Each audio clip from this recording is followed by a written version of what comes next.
வேதனையோடு பதிவு செய்ய விரும்புகிறேன். விவசாயிகளை, தொழிலாளர்களை வஞ்சிக்கிற பட்ஜெட்டாக இது உள்ளது.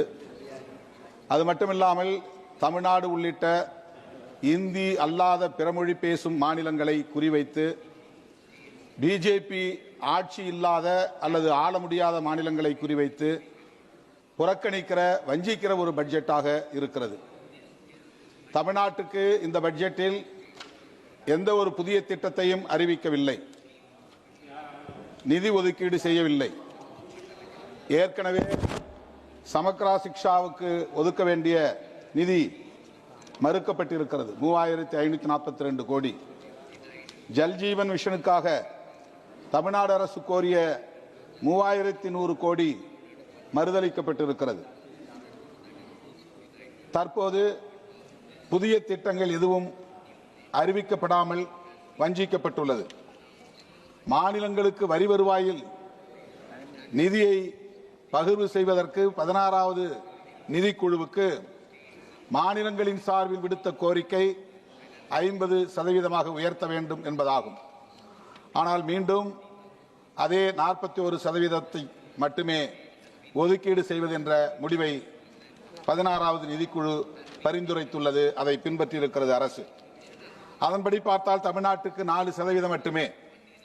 அதிலும் தற்போது 1200 கோடி ரூபாயை குறைத்திருக்கிறது இந்த பட்ஜெட்டில் என்பதை வேதனையோடு நான் பதிவு செய்கிறேன்.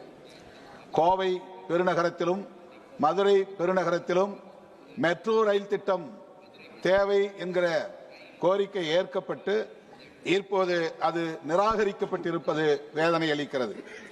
அதுபோல ஓசூர் மிக முக்கியமான ஒரு பகுதி, தருமபுரி அருகே உள்ள இடம், தொழில் வளர்ச்சி பெற்று வருகிற ஒரு பகுதி. அங்கே விமான நிலையம் மிக முக்கியமான ஒரு தேவை என்கிற கோரிக்கை முன்வைக்கப்பட்டது, அதுவும் நிராகரிக்கப்பட்டிருக்கிறது. தமிழ்நாடு வளர்ச்சியடைந்து விடக்கூடாது என்கிற உள்நோக்கத்தோடு இவ்வாறு செய்யப்படுகிறதா என்ற கேள்வி எழுகிறது. அல்லது தமிழ்நாடு இந்தியாவுக்குள் ஒரு மாநிலமாக இருக்கிறதா இல்லையா என்கிற கேள்வி எழுகிறது. 100 நாள் வேலை திட்டத்தை பெயர் மாற்றி அறிவித்திருக்கிறீர்கள். 125 நாள் வேலையாக உயர்த்தி இருக்கிறோம் என்று அறிவித்திருக்கிறீர்கள். ஆனால் வளர்ச்சியடைந்த தமிழ்நாடு போன்ற மாநிலங்கள் அந்த 100 நாள் வேலை திட்டத்தை நடைமுறைப்படுத்த முடியாத அளவுக்கு அதற்கான விதிமுறைகளை, வரையறைகளை திருத்தம் செய்திருக்கிறீர்கள். தமிழ்நாடு வளர்ச்சியடைந்த மாநிலம், ஆகவே அங்கு 100 நாள் வேலை திட்டத்தை நடைமுறைப்படுத்த தேவையில்லை என்கிற அடிப்படையில் இந்த வரையறைகள் திருத்தப்பட்டிருக்கின்றன. கல்வியிலே, சுகாதாரத்திலே, தொழில் வளர்ச்சியிலே இன்றைக்கு இந்தியாவிலேயே முதல் மாநிலம் என்கிற தகுதியை பெற்றிருக்கிற ஒரு மாநிலம் தமிழ்நாடு.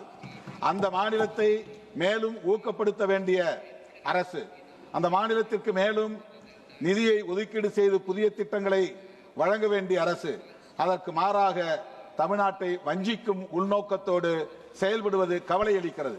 பீகாருக்கு தேர்தல் நடந்த போது புதிய புதிய திட்டங்கள் பீகாருக்கு அறிவிக்கப்பட்டது, ஆயிரக்கணக்கான கோடி நிதி ஒதுக்கீடு செய்யப்பட்டது. ஆனால் விரைவில் தமிழ்நாட்டிலே தேர்தல் நடைபெற உள்ளது. அப்படி தமிழ்நாட்டிலே தேர்தல் நடைபெறும் சூழலிலாவது, அந்த தேர்தலை கருத்தில் கொண்டாவது பாரதிய ஜனதா கட்சி அங்கே மக்களிடத்தில் வளர்ச்சி பெற வேண்டும் என்கிற எண்ணத்திலாவது நிதி ஒதுக்கீடு செய்திருக்கலாம். ஆனால் அவ்வாறு செய்யவில்லை. அதிலிருந்து என்ன தெரிகிறது என்றால், தமிழ்நாட்டுக்கு நிதி ஒதுக்கீடு செய்வதன் மூலம் எந்த பயனும் இல்லை, அங்கே பாஜக ஆட்சி வரப்போவதில்லை, எனவே அங்கு வெற்றி பெறப்போவதும் இல்லை, எனவே அங்கு நிதி ஒதுக்கீடு செய்ய வேண்டிய தேவையில்லை என்பதை மறைமுகமாக அது உணர்த்துகிறது. இது மிகுந்த கவலை அளிப்பதாகவும் இருக்கிறது இந்த ஓரவஞ்சனை நடவடிக்கை. அதுபோல வேலை வாய்ப்புகளை உருவாக்கக்கூடிய MSME துறைக்கும் வேளாண்மை துறைக்கும் போதிய நிதி ஒதுக்கீடு செய்திருக்க வேண்டும். அவ்வாறு செய்யவில்லை. தமிழகத்தில் இளைஞர்கள், வேலை வாய்ப்பில்லாத இளைஞர்களின் எண்ணிக்கை பெருகி இருக்கிறது. தனியார் துறைகளை நாடி செல்லுகிற, வேலை வாய்ப்பை தேடுகிற இளைஞர்களின் எண்ணிக்கை பெருகி இருக்கிறது. அவர்களுக்கான வேலை வாய்ப்பை தருவதற்கு எந்த ஏற்பாடும் இந்த பட்ஜெட்டிலே இல்லை என்பது வேதனை அளிக்கிறது. ஒட்டுமொத்தத்தில் தமிழ்நாட்டை இந்த பட்ஜெட் வஞ்சித்திருக்கிறது. இது போன்ற ஓரவஞ்சனை போக்குகள் ஒட்டுமொத்த இந்தியாவின் வளர்ச்சிக்கு எதிராக அமையும். இந்தியாவில் அனைத்து மாநிலங்களும் ஒருங்கிணைந்த வளர்ச்சியை பெற வேண்டும் என்கிற உயரிய நோக்கத்தோடு பட்ஜெட் தயாரிக்கப்பட்டிருக்க வேண்டும். தமிழ்நாட்டை வஞ்சித்த இந்த பட்ஜெட்டை விடுதலை சிறுத்தைகள் கட்சியின் சார்பில் எதிர்ப்பு தெரிவித்து வாய்ப்புக்கு நன்றி கூறி அமர்கிறேன். நன்றி, வணக்கம்.